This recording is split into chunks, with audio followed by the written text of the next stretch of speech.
Rahimakumullah, kalau kita bercermin di dalam surat An-Najm ayat 57, kata Allah, azifatil azifah, yang dekat sudah semakin dekat. Maksudnya yang dekat sudah semakin dekat apa? Yang dekat, lahir Nabi Muhammad itu dekat. Artinya ketika Nabi Muhammad lahir itu sudah masuk akhirul zaman. Ketika kita masuk akhirul zaman, berarti ada yang semakin mendekat. Apa yang semakin mendekat? Datangnya hari akhir, hari kiamat. Nah, hadirin rahimakumullah, kalau kita melihat kode alam, ini bukan tukang togel ya, kode alam itu bisa melihat kode alam gitu kan. Maksudnya siohnya sioh apa, sioh ayam ya. Kalau kita coba melihat kode alam, tanda-tanda yang tersirat itu semua mengarah ke sana. Ya. Tanda kerusakan alam itu mengarah ke sana. Bahkan secara hitung-hitungan falakiyah pun kiamat itu sudah semakin diambang pintu. Di depan rumah. Nah sekarang kita coba bercermin kepada hadis yang baginda Rasulullah Sallallahu Alaihi Wasallam pernah bercerita, yang mana baginda Rasulullah itu menggambarkan masa yang akan datang. Hadis ini diriwayatkan oleh Imam Bukhari dan Muslim. Setiap hadis yang diriwayatkan oleh Imam Bukhari dan Muslim itu terjamin kesohihan hadisnya. Kata Rasulullah, wa min asratis sa'ati yurfa'ul alim wa yusbitul jahil wa yusridul khamar wa yudhirul zina. Wa min asratil sa'ati, dan dari sebagian tanda-tanda datangnya hari kiamat. Kita ngecak alam. Dan dari sebagian tanda-tanda datangnya kiamat adalah, kata Rasul, yurfa'ul alim, diangkatnya orang-orang alim. Maksud diangkat, dicabut, diambil. Nah sekarang kita lihat kode alam. Benar enggak para kiai sudah banyak semakin yang meninggal? Orang-orang yang pinter tentang ilmu agama meninggal, dan enteng banget lagi meninggalnya. Kemarin pernah dengar viral, ada orang yang mau melaksanakan khotib, seorang alim mau khotib, baru melangkah naik mimbar mati duluan, belum sempat khotib. Kiai-kiai yang terkenal sudah mulai langkah. Nah, ini kode alam. Lalu haruskah kita menggigil ketakutan? Kata Allah di dalam surat Yusuf ayat 87, la tai'asu mir rauhillah wa innahu la yai'asu mir rauhillah ilal qaumil kafirin. Jangan merasa putus asa dari rahmat Allah. Karena orang-orang yang beriman tidak putus asa terhadap rahmat Allah kecuali orang-orang yang kafir. Para ulama mengatakan seandainya besok optimis akan terjadi hari kiamat, sekarang kita masih sempat menanam satu pohon, menanamlah. Artinya apa? Seandainya besok terjadi kiamat, sekarang kita masih bisa beramal baik, beramallah. Terangkatnya, meninggalnya para kiai, para ulama, kita jangan putus asa. Yang ada manfaatkan, artinya datangi tempat-tempat pengajian. Ya, datangi tempat-tempat pengajian di majelis-majelis taklim. Karena para ulama sudah semakin diangkat, banyak yang meninggal, kita nyetak. Untuk musim hujan nyetak lagi sekarang gitu kan. Yang sudah mulai cukup umur, masukkan ke tempat pendidikan pencetakan para ulama. Satu, tanda kode alam, tanda kiamat adalah diangkatnya para kiai, para ulama. Yang kedua, wa yusbitul jahil. Kalau yang alim diangkat, yang pintar diangkat, yang sisa berarti yang bodohnya. Maka jangan heran kalau kita melihat siasat atau terjadinya alam sekarang. Kadang kita sering berpikir agama sama, Tuhannya sama, rukun Islamnya sama, tapi kenapa bertengkar? Ya, terjadi kan seperti itu. Islam dan Islam bertengkar. Artinya karena yang pintar, yang pakar di dalam Islam sudah semakin hilang, yang tersisa yang ecek-eceknya. Karena penguasaannya tidak secara keseluruhan, penguasaannya cuma sedikit-sedikit dari masing-masing, maka tertimbullah adu, timbullah pertengkaran. Dua. Ketiga, wa yusribul khamr, sudah membudayanya minum khamr, arak dan sebagainya, minum minuman keras sudah menjadi budaya. Mungkin kita tidak pernah melihat ada orang teler di depan muka kita, tapi akibat itu kita rasakan. Contoh, kata Rasulullah SAW dalam suatu hadis yang diriwayatkan oleh Imam Tabrani, kata Rasul, ijtanibul khamar fa innaha ummul khaba'is. Ijtanibul khamar fa innaha ummul khaba'is. Man syaribal khamar lam tuqbal salatuhu arba'ina yawman wa in mata wa huwa fi butnihi mata mautan jahiliyah. Artinya, jauhi khamar, minum-minuman keras, jauh. Karena itu adalah induknya berbagai kejahatan.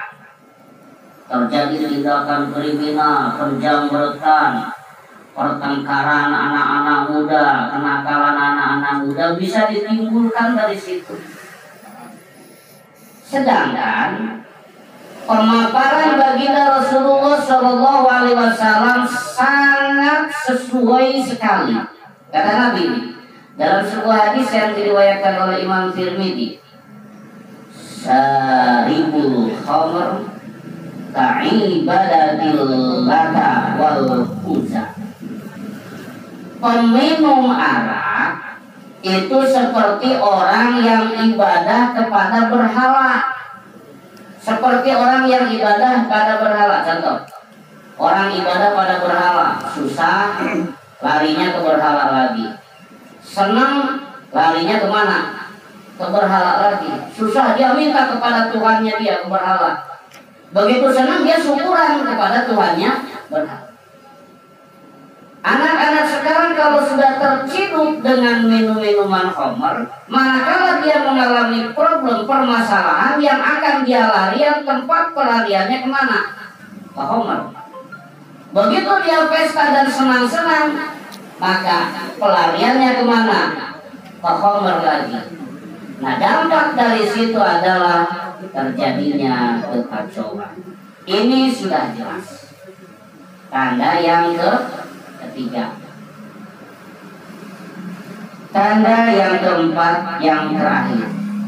Wa yudharuz zina. Semakin jelasnya perzinahan. Nah, ini yang terakhir.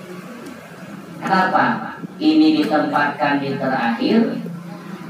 Karena ini adalah perbuatan yang hina dibanding dengan peminum. Zina adalah perbuatan yang hina dibanding dengan pembunuh. Allah Subhanahu wa taala berfirman dalam surat Al-Isra ayat 32. Wala taqrabu zina innahu fahisatun wa sa'a sabila. Jauhi urusan zina, karena zina adalah perbuatan yang sangat hina dan sejelek-jeleknya perjalanan hidup. Nah, hukum yang remang-remang di negara kita yang harus kita ungkap untuk syariat masalah ini. Baginda Rasulullah Shallallahu Alaihi Wasallam ketika dia Isra atau ketika dia Mi'raj, beliau masuk ke dalam neraka seizin Allah, melihat orang minum di sebuah telaga yang mana airnya itu bau yang sangat menyengat dan tidak mengenakan. Telaga itu disebut Huttah. Rasulullah bertanya kepada Jibril, siapa yang minum itu? Jibril menjawab, syaribul khamr. Itu adalah peminum arak. Lalu air yang mengelucur dari telaga itu air apa? Begitu diselusuri oleh Rasulullah SAW, ternyata itu air cairan nanah dan darahnya dari orang-orang pezina. Na'udzubillahi min. Nah, sekarang kita ditinjau hukum secara syariat. Menurut syariat, awas, orang yang zina ketika dia mengeluarkan hasratnya junub, maka selama 40 tahun junubnya tidak selesai. Walaupun diambil pakai sampo apapun yang paling bagus, tetap secara hukum selama 40 tahun tidak selesai junubnya. Nah, hukum zina, Syekh Abdullah bin Husain di dalam kitabnya Sulamut Taufik menjelaskan zina itu terbagi dua. Satu, ada yang disebut zina muhsan.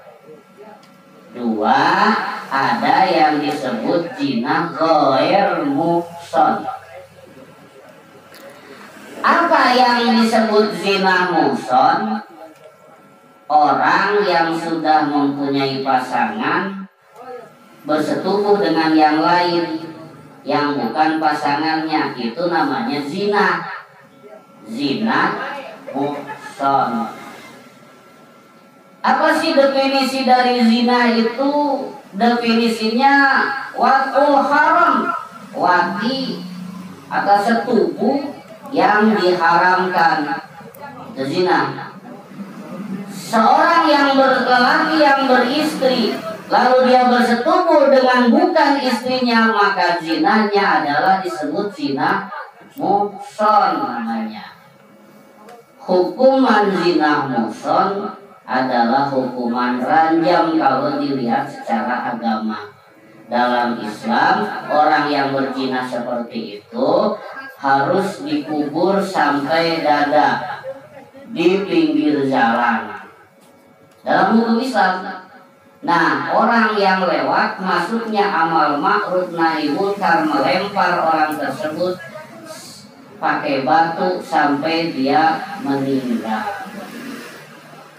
Yang kedua, zina itu disebut zina ghair muhsan. Bagaimana zina ghair muhsan? Bujangan atau perawan belum nikah bersetubuh, itu namanya zina ghair muhsan. Apabila seorang laki-laki yang beristri lalu dia bersetubuh dengan perawan, si laki-lakinya ini adalah zina muhsan dan si perempuannya termasuk zina ghair muhsan. Ditinjau dari mana perbedaannya dalam hukuman yang dijatuhkannya. Kalau orang yang zina ghair muhsan maka dihukumnya dizildu fazildu dijilid selama 100 jilidan lalu dikeluarkan di daerah itu, diusir selama setahun. Itu zina ghair muhsan.